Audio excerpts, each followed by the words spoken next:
welcome back to the Rich Black Doc podcast. I am Claudia Pascal, your host, and I am so excited to be here again with another amazing guest who's going to share with us about her journey to financial freedom, how she started, and how she's growing her portfolio from long-term rentals to short-term rentals. Now, I'm not going to give everything away. We're going to hear it all from her. So make sure you are ready to drop down some notes because I know you're going to get some gems from this episode.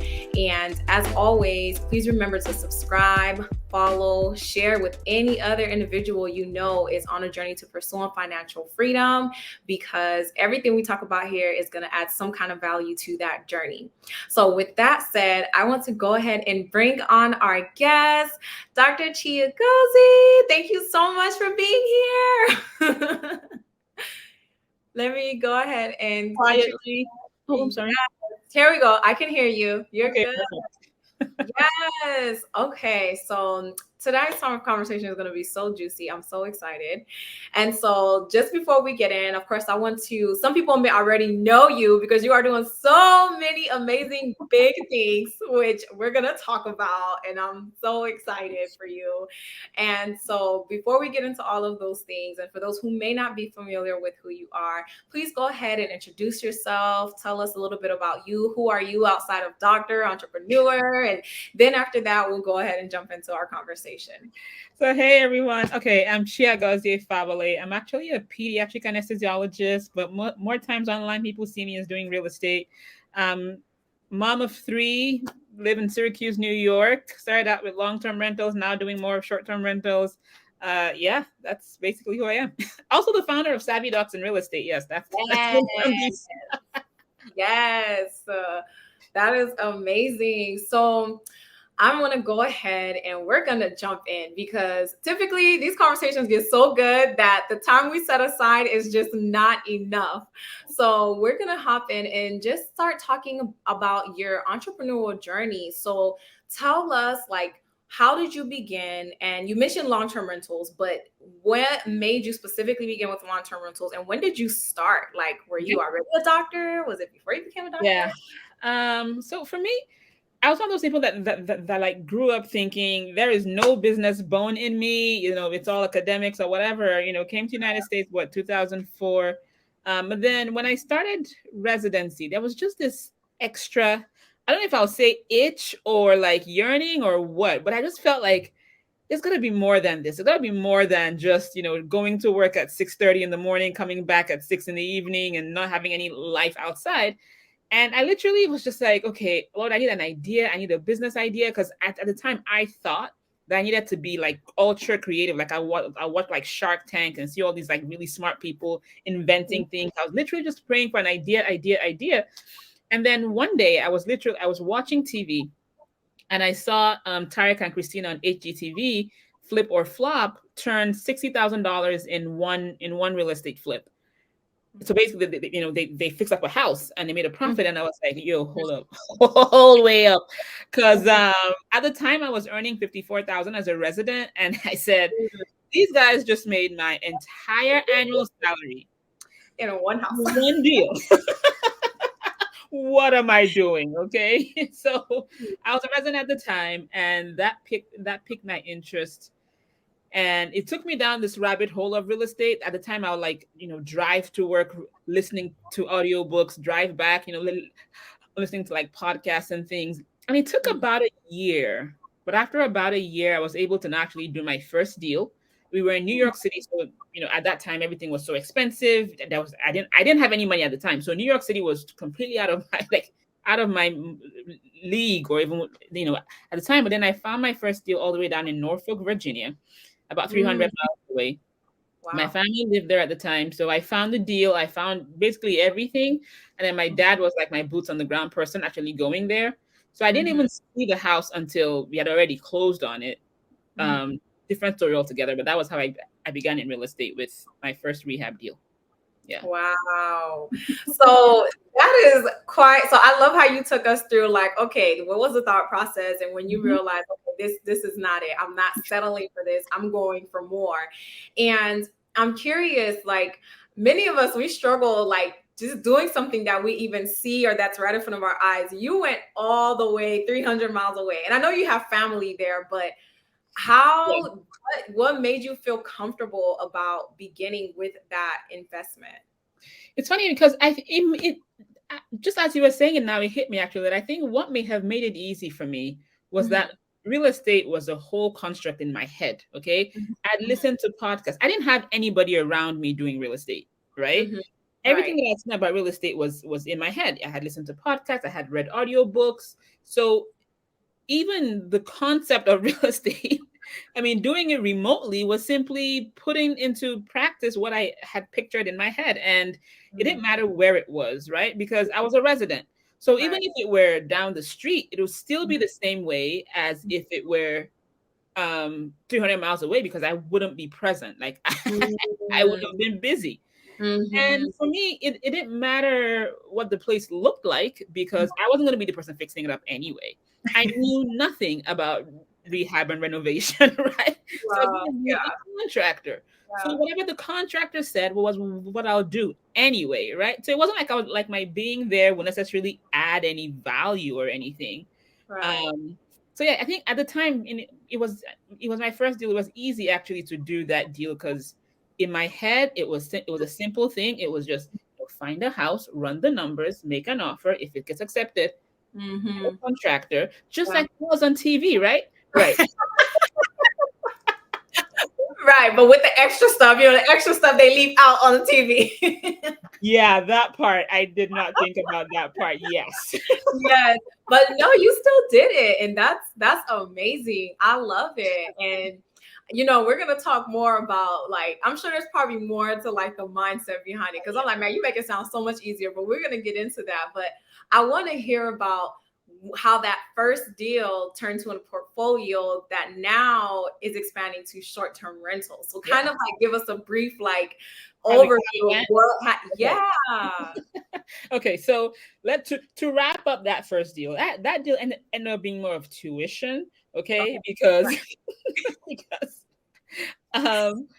after that deal, I was like, okay, maybe not flipping a house 300 miles away. Maybe we should instead go and do multifamily, okay? Because while that deal was going on, while we were going through the going-throughs in that deal, I was like, yeah, this may be a little riskier than I really want to deal with. So I said, again, still being on bigger pockets and the rest of those, I was now hearing more about multifamily being more stable.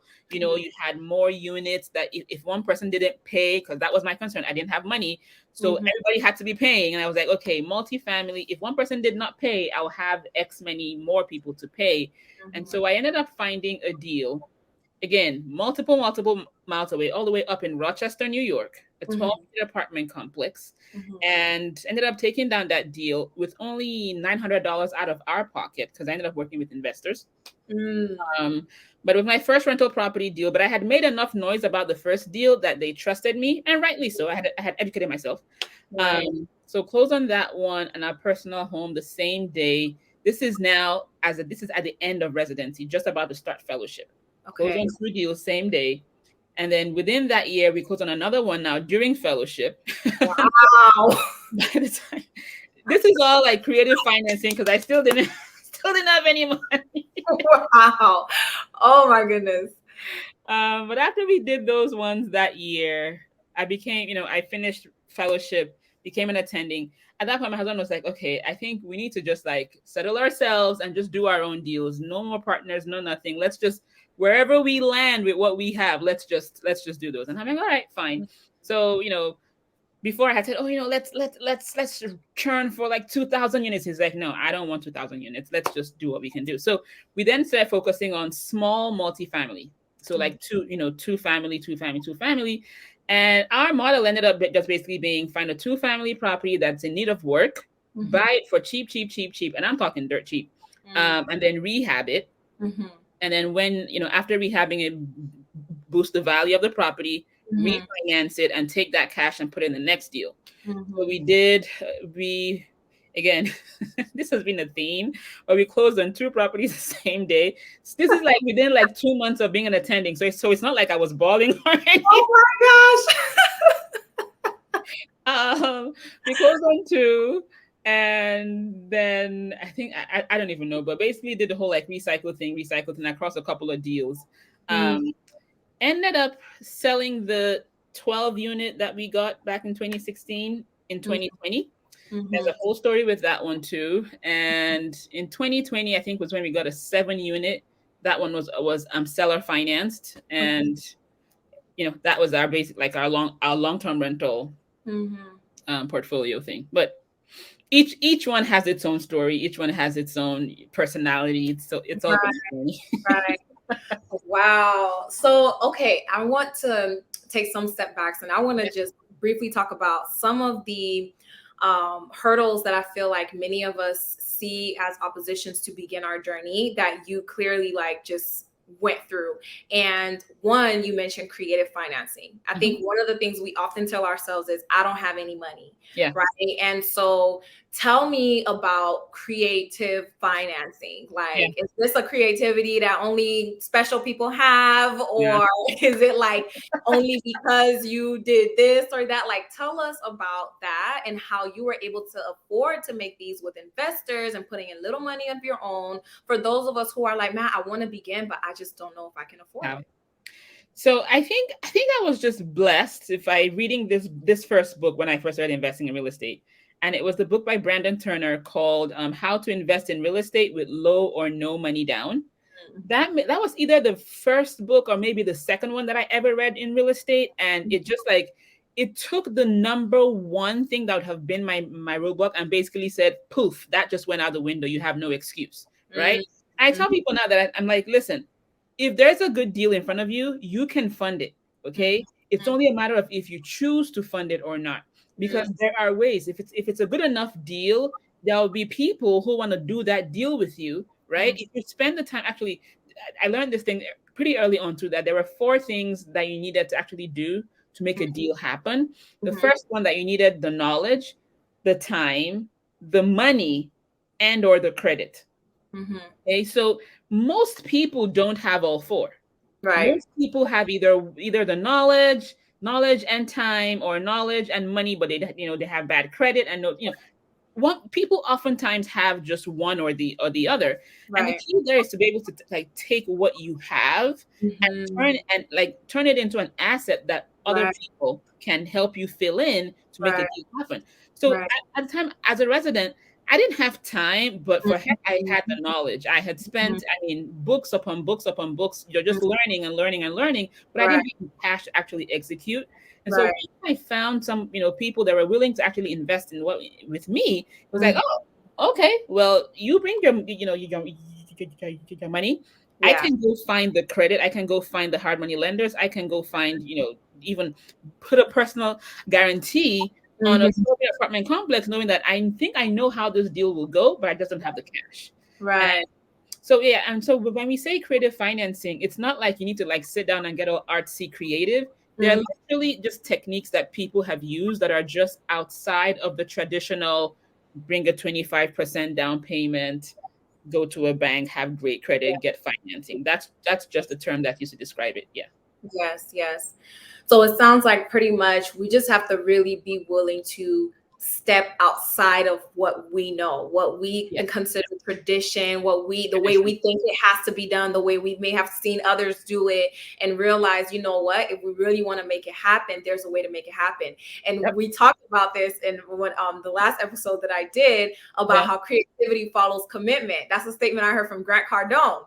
And I was like, yo, Ooh, I'm love keeping that. that statement. Listen, I'm probably gonna say that statement on every podcast episode. And But you out. echoed it. Yeah, Grant Cardone. I can't take the kudos for it. He said that. But I was like, it's so true because that's something that I feel like holds us back. We just Yep. like, man, we think there's no way, but it's because we really haven't committed to finding a way, That And is so so true.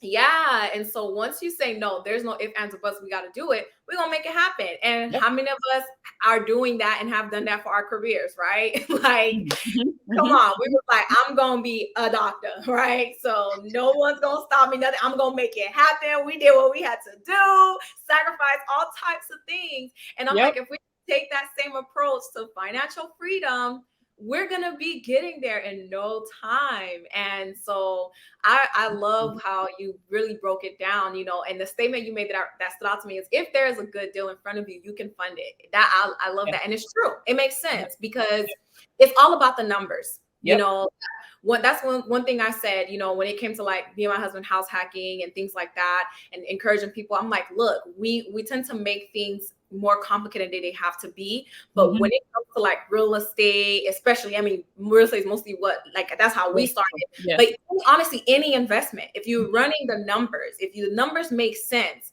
it's not going to be difficult to find whatever it is to make it happen. Yeah. So I love that. And then the other thing you mentioned, knowledge, time, money, credit. So true. If we look deep down in enough, if we make that commitment, get creative, we're going to realize, oh, I have this, or I can get this, right? Exactly. Maybe credit isn't all that. That's okay. We can work on that, right? Yep. Or maybe, you know, we just need to save a few more dollars. Maybe we have something saved and we just need to add a few more. Maybe we got to ask a family member or a loved one. You know what I mean? Like, it's not impossible. And I love how you made that clear.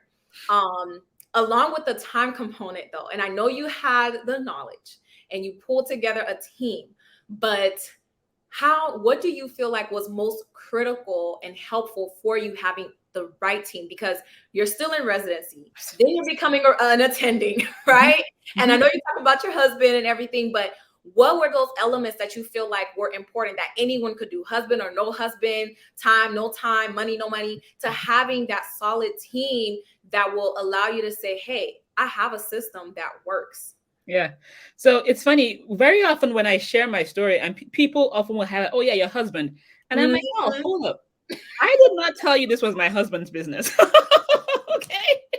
Yeah. Because ladies, listen, all my single ladies, listen, don't be holding yourself up waiting for no man. he was supportive, but he made it very clear up front. And even sometimes these days, he like almost like, hey, this is your thing. Okay, like I'm a supporter. Like I'm a because initially he was like a sounding board, you know, like I tell him or whatever. Right. But he made it very it was very clear from the get-go that this was not going to be like, this is something that I chose to give myself the extra work for. So it was only recently he's gotten like real good buy-in. Like when we got the Doris, the lake house, I mean, he's been all over that one. I think he loves that house maybe even more than I do. So he's been all over that one.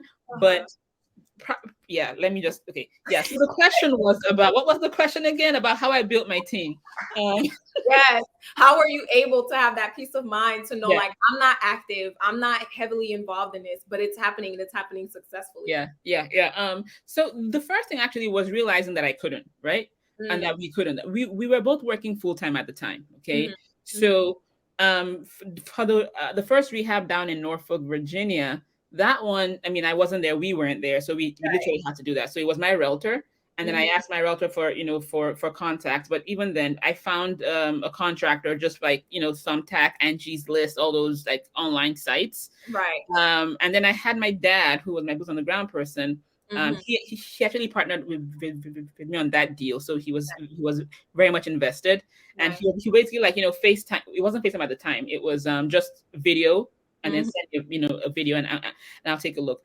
That ended up being how that one went. But then when we started doing rehabs up here in Syracuse, it was a case of asking our realtor who she knew. Okay, so basically, I used my realtor for a lot of things. Like she helped us find our inspector. The inspector helped us find a contractor. Our first contractor ended up, you know, disappearing, but you know, stuff like that happens in real estate. But then we found even others to help us finish. But it was literally just, in some cases it was Google. But I think our best team members were those who people actually referred to us. That's where I think the best referrals have. I mean, people that I refer to you very often end up being the better, team members that you get. Yeah. But if you don't have people to refer to you, then good old Google, look up those reviews and then just talk to them, interview them, ask them questions, and interview a few and then pick one. Nice. Yeah, that makes complete sense. It's definitely one of the things that I learned in our journey, and I think I talked about one of my episodes when I was like, if you're thinking about making that move, here's some things you need to have in mind. And I talk about cash, credit, and connections. I like it. Make a big difference, because it's true. Like when you have, especially when you have quality individuals. So investing in the people that building those relationships, and realizing that, every person knows someone, right? And so sometimes leveraging your network becomes one of the biggest assets to your journey, because you may not know everything, you may not have everything, but if you just ask, if you're just, willing to ask, you eventually may find someone who could point you somewhere in some kind of direction. So that makes complete sense. So tell me about just like kind of, did you have any like challenges necessarily, like going through residency and attending and trying to make sure all of this is going, because you were doing a lot of add value investments. So you're doing you're acquiring a property, doing a fix and flips, and then getting it going. So there's a lot going on, right? That of course, even though you're not doing it, you're still having to like kind of be aware and make sure it's continuing to go well. So how did that look for you? Like juggling that with residency, work, family, like how did you not like break down, or or did you, or like, you know what I mean? Was it hard? Because that's another challenge we have. I don't have time for this. I'm already stressed with work. How can I add this to my plate? Yeah. So the way that one thing, and I think I mentioned it earlier, was that I very early on, I basically came to terms with the fact that I may not be like every other like TV real estate investor who goes in there and breaks down the cabinets and, is really in there getting quotes or picking out wallpaper and trying to pick out which cabinets and matching up tiles to see which one they prefer. That was not going to be me. Okay. So I leaned heavily on even the people that I hired. So for example, the 12 unit that we got in Rochester, we had a property manager from day one. Like I had a property manager to take over from day one. I did not interact with probably even a single tenant with that property for the 4 years that we owned it. Okay. Everything was, so the property manager had his systems in place. He handled basically everything, and every month we got a statement in the on the portal, and we got a deposit in our bank account. We started doing the value add stuff here in Syracuse. Again, general contractors. Okay. Now there are people who are able to do their own, contracting work and basically hire subs. I knew, first of all, I didn't have the know-how, by the way. So I needed somebody who actually knew what they were doing to be the general contractor, to pull the permits, to do all that stuff. And, somebody may say, well, you probably paid a lot for your rehabs. Probably, right? So they got done eventually. Did we have hiccups in between? Yes, we did. Like I just said, we had one contractor basically take off after, like, towards the end of the job, but at the point where like it's not really the end, like there's still work to be done. But somehow with that deal, we happen to have paid him what would have been the last payment like a week or two in advance, and those last 2 weeks never happened. So don't do that. Do not do that.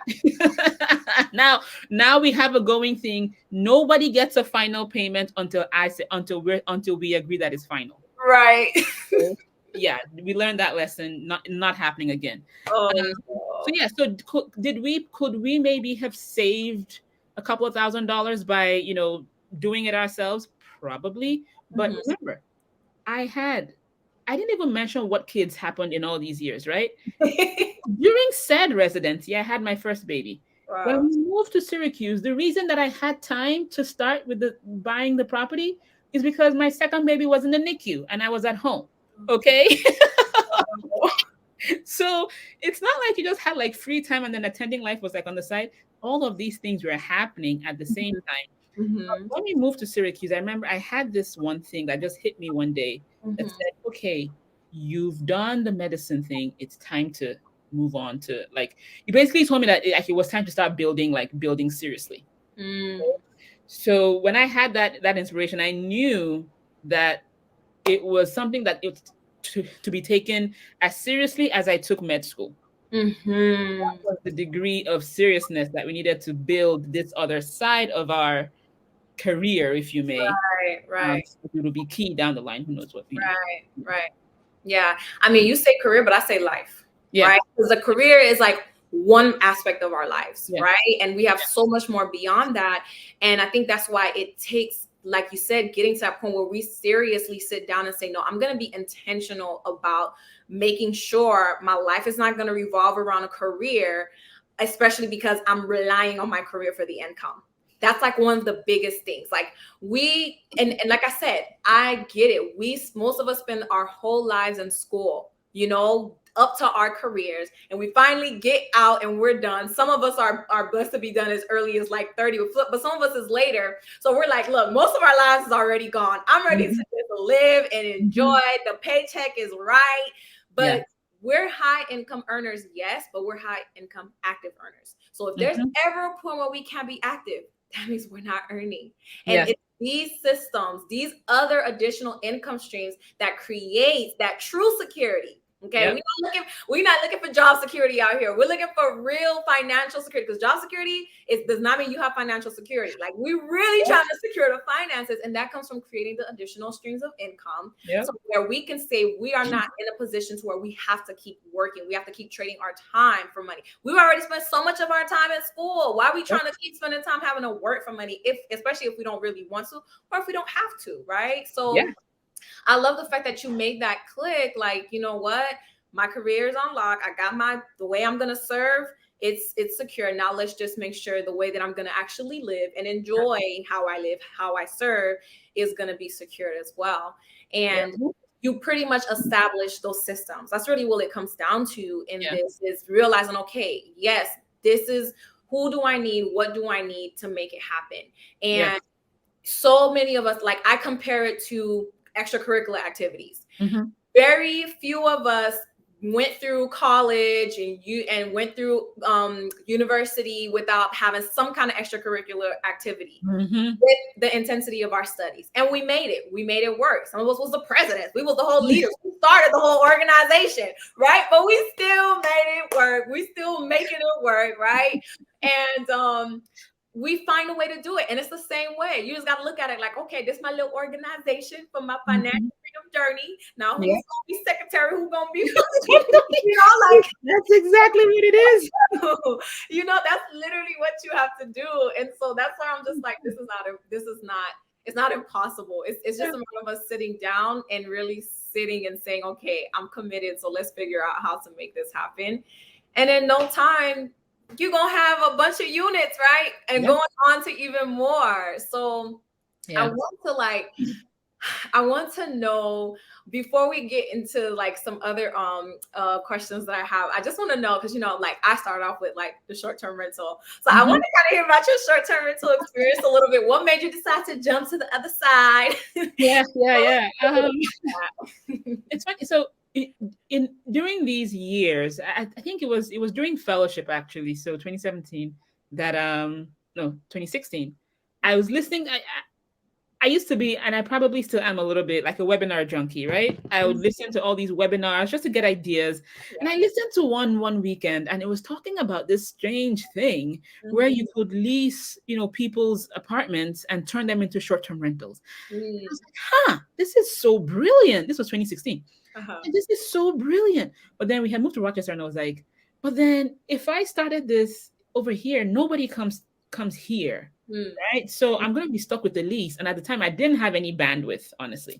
So I was like, yeah, it's not going to work here. It's not going to work here. And then that year we moved to Syracuse, and it's like, yeah, Syracuse, I don't think anybody comes here. So I was concerned about being stuck with the lease, and I didn't start. But the thought just wouldn't leave. Right. I kept thinking about this thing. It was, arbitrage. And then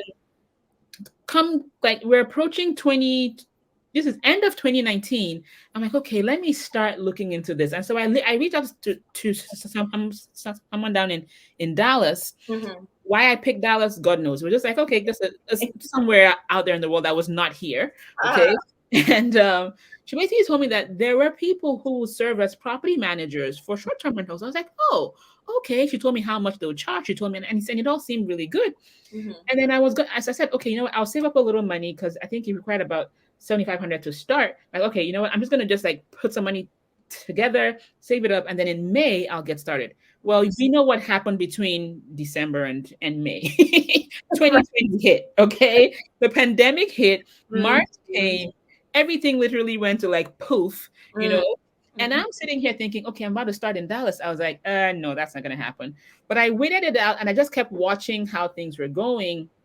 And then I saw that things had to pick back up. So September, October, I now like really decided to like get back into it. I got pulled from work. Again, another pregnancy issue. Okay. But I got pulled from work September. And now I had some free time, but I was going to now start arbitrage up here in Syracuse. I got a lease and then I realized I couldn't actually handle it then. So I just pregnancy again things. So I put it on pause again. And this time I started again in 2021 in March. So March, started again rental arbitrage. Between March and June, I secured 10 short-term rental units that I turned. All in the same place? All in Dallas, not in one building, but like in different buildings. All in Dallas. Okay. And when I saw that, I was like, yo, this thing is real. Right. First of all, because many people think, okay, first of all, why would anybody give you their place to run your Airbnb in, right? Right. But apparently somebody did. And right. one of them offered me 6. And I mean, they were like, how many do you want? I was like, can I take 6? They're like, yeah, sure. I'm like, oh, wow. Okay.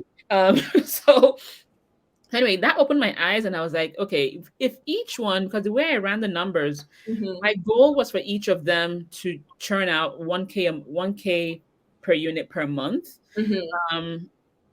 and in the first month or so, the first few months, they actually hit their numbers. So it really blew my mind, the possibility. Now, the pack of 6 units ended up not working out. I had to move out eventually. So there's a whole story to that. But what it did for me then, actually, what the whole thing did for me was it confirmed the model that I had learned. It wasn't like I doubted that it was a valid model, but you know how sometimes you're like, it's for other people. Yeah. Right? Exactly. And then you try to say that. Yeah. Yeah. But that experience, the whole thing just opened my eyes just the world of short-term rentals and how much money could be made from short-term rentals. Right. And then I began meeting those who did luxury short-term rentals. I was like, wait, what? One property? One property can make you $100,000? What am I doing packing 10? You know what I'm saying? So right. That's how my short-term rental journey began. And now we own one up here in Syracuse. Wow. So you pretty much started with the arbitrage method and now you are actually owning. Do you think you're going to continue with arbitrage and ownership, or are you going to push more towards just ownership? Right now I'm pushing more towards ownership for the simple reason I like buying property. It's just something that I mean, this is how much I like buying property. The way I found Doris, I call it Doris, right? If you've been anywhere in my world, you've heard about Doris. But the way I found Doris was literally middle of the night at 1:30. Okay. So this is what I do when I can't sleep. I open Zillow. Okay. Open Zillow. Just a little tip, if you can't sleep, open up Zillow. You open Zillow and you find houses, right? Right. I found this at 1:30 in the morning. So I literally enjoy the hunt. I enjoy the hunt. I enjoy acquisitions. I enjoy, like I'll go make an offer on a property and then I come back and tell my husband, oh yeah, it was accepted. And then he goes, okay, so how are we paying for this one? And it's like, oh, because that's just how my brain works. Because I literally believe that if I find a good deal, I can, generally speaking, we can fund it. Yeah. So I like the acquisition piece. I also like the tax savings that you can get from owning the property. I also have other cash flow streams. So I don't need to load up on arbitrage as much as I probably needed as of last year. Because last year I needed the cash flow, like really. But in the past year and a year and a half, I built up my other income streams that now I could do arbitrage. But honestly, if I did one right now, it would be just for the thrill of it. And it'll probably be a luxury arbitrage thing, not the 1K a month, not the 1K a month. Right. So just to kind of sum it up for those maybe listening and wondering, like, arbitrage, what is that? And is it the same thing as short-term rental? It is the same thing as, it's basically the same concept. You're still renting a unit as you would a short-term rental unit. The only difference is that instead of you paying to purchase the property and now own it, you're just making an agreement with the owner of the property and saying, hey, I will pay you monthly this amount. And sometimes you might want to negotiate with the individual, the owner, and say, you're going to get secured your money, which is why many people do it, because they're like, oh, I don't have to worry about filling up my vacancies. You're like, no, I got you. You're going to get paid, and I'm going to take care of your property. And now, because you ran your numbers, you know, okay, I can cover this monthly payment and still have enough to cover the other expenses and have some cash to come back to my pocket. So it's a nice way if you do not want to own, especially if you don't want to own in a certain location, or you're just not ready to own altogether, you can try that route. And also, if you don't want to have to come in with so much capital to begin. But of course, as Dr. Chiagozie shared with us, you can be creative with your financing too, right? And if you have a good deal, then you can fund the deal.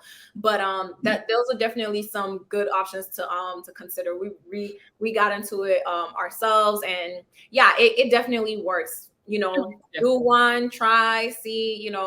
It's a nice option to have. So I want to, in the midst of everything we talked about, and we could go into so many more layers of everything we talked about, like, seriously, but we're not going to do that. We probably could come back and talk again and have a whole nother discussion for those who are like, man, I really want to learn more about this. And you'll also learn if you stay tuned to the end. And also, if you're watching this at any point in time, we'll put in the notes how you can reach out to Dr. Chiagozie, because she purposely shares this with other individuals. But what I want to get into now is more so of the mindset piece. So, when you look at your entrepreneurial journey so far, what have you realized have been some of the biggest shifts you made in your mindset, from the mindset you embraced to even begin to the mindset of continuing to grow and to get to the point where you are at right now? Yeah. Where do I start? Okay. There's a very popular graph that I shared this with a few of my clients a few days ago. And it is the graph of just the way the journey tends to go when you first start out something. Imagine just, X and Y axis of a graph. Okay. And you're somewhere a little bit above the X axis, right? And you start out ignorantly optimistic. Okay. This is the point at which you haven't done it before, but it's like, oh my goodness, this idea is crazy good. It's going to work. This person has done it. That person has done it. That person has done it. It's going to work out. And then usually it kind of goes ignorantly optimistic. And then now you know into informed pessimism, right? Where you've now done that first deal. Things aren't going that well. And then at some point you hit a rock bottom phase where you're like, what in the world did I just get myself into? Understanding that there are phases through basically every entrepreneurial venture. That was something that I did not know when I first started, but now that I have now done a series of things and tried different things, when I see it happen, I'm no longer as shocked. So when something hits a bit of a roadblock, actually, I take that back. I'm still pretty shocked, but at least I'm able to recognize it and be like, yeah, there you go again. There you go again. There you go again. But when you say just mindset shifts that have had to happen, number one is understanding that there's a way. Okay. So at first I didn't have the money, but by listening to other investors and I realized that there was a way to get a deal done if I was willing to do what it took. Okay. And then as time has gone on, I've also noticed that at some point so when you first get started, right, for you to actually build momentum, you have to create habits that get you going. So for me, it was I'm listening to podcasts, listening to audiobooks, listening, and I basically built it into my routine. But here's the kicker. By the time you start to feel settled in your new thing, the temptation is always to stop doing those things that got you started.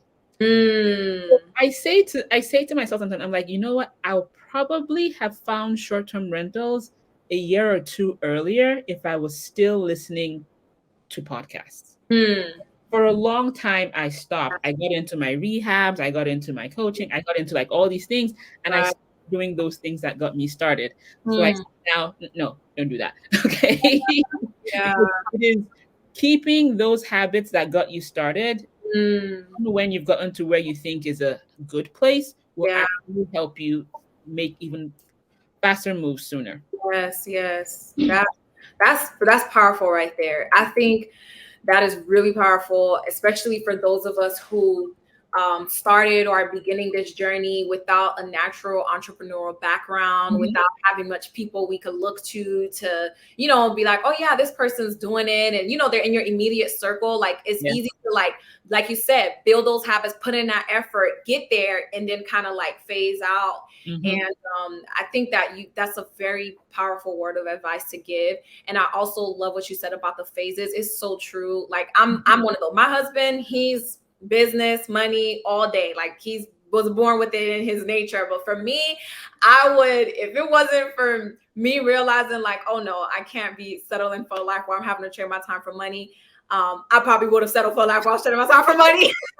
I like the safety of it, right? Like Yeah. I go in, I get paid. It's You don't need to think about it. Like no, right. I don't have first of the month, there's a paycheck in the bank. I love it. exactly, and the whole venturing out and trying this, stepping outside your comfort zone, and it may not work, but guess what? It also may work, all of that, calculated risks. Like, I don't want to take any risk, so like all those things, it's so important for those of us who have that struggle to not let it go when we start doing well. Of course, as life comes, we have to adjust, right? We may need to sit down, make changes or whatnot, but staying consistent with pouring into ourselves that knowledge and that mindset is so important. And that's one thing I'm realizing as I listen and watch wealthy people who are well set, they're still learning and they're still working and talking about mindset. Like it's an ongoing thing. So I think we really have to remember this is a journey. This is not like I'm going to be done in 4 years and I'm done. I'm coasting. Like, how we think about school, right? Exactly. So we're thinking like, let me just push, and then I'll finish. Like, if you really want to achieve and secure that freedom and sit comfortably, like not bothered, and then talk about generational with your accomplishments, we have to create that consistency. We really, really do. And I thank you for bringing that up. When it comes to someone who is, on the fence of, like maybe they're in residency, maybe they also have like family and just other things going on in life, and they're really kind of feeling scared. Like, I don't know, like I do want to kind of jump into real estate. I want to give it a try, but I still just feel like, what if, what is something that you recommend, they can do or invest in, or like what is a word of encouragement you would give to someone in that state to help them like take the leap, take off? Yes. I think one good thing that people can start with is just listening to podcasts. And this is a podcast, so you're like already in the right place, because part of the transition that your mind has to go through is understanding, first of all, it is possible. Okay. And then seeing somebody that it has not only been possible for, but actually worked for. And then now saying, okay, now seeing something in them that you see in yourself, so that you can then say, okay, it's possible for me. If you don't allow yourself to go through that transition, you will start, but then you'll sabotage yourself. You get to a point and be like, no, I was stupid to have thought it will work for me. This does not work. I'm out, right? But what the podcasts do is that is that they help you just hear other people's stories. And for me, it was the Bigger Pockets podcast. I binged that thing like I don't even know.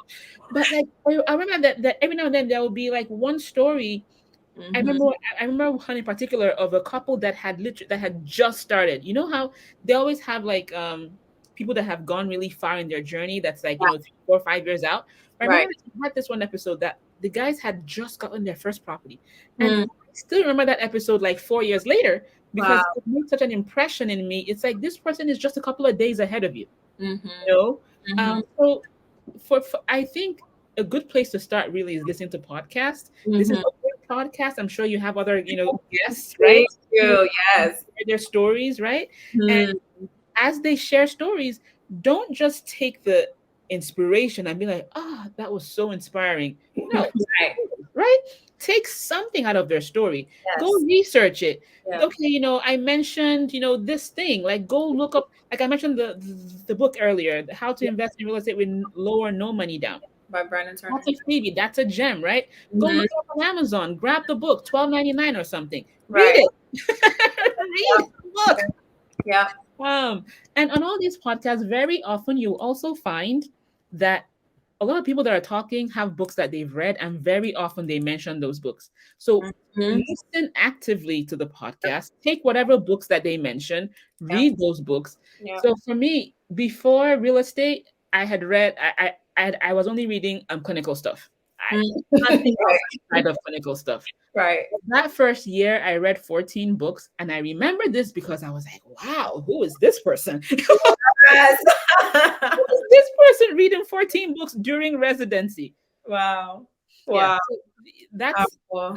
that's how I started. That's how most people start. Yep. Even before any kind of paid mentorships or program, go Yeah. dig in. Yeah. Dig in. Yeah. Yeah. No, it's true. It makes so much sense. Man, we're gonna start ending now, and I want to end off with our short and rich cap. Okay. So this Okay. is just 3 questions that I'm going to ask that some of them you've already answered, but it's okay to repeat it again, and this is just to end off with some final, gems and just things to just keep for us to take away from here to, as you said, incorporate and to internalize and process and to remember as we go on and make our next decisions for our personal financial freedom journeys. So here we go. What is one thing you wish you did sooner? Oh, arbitrage.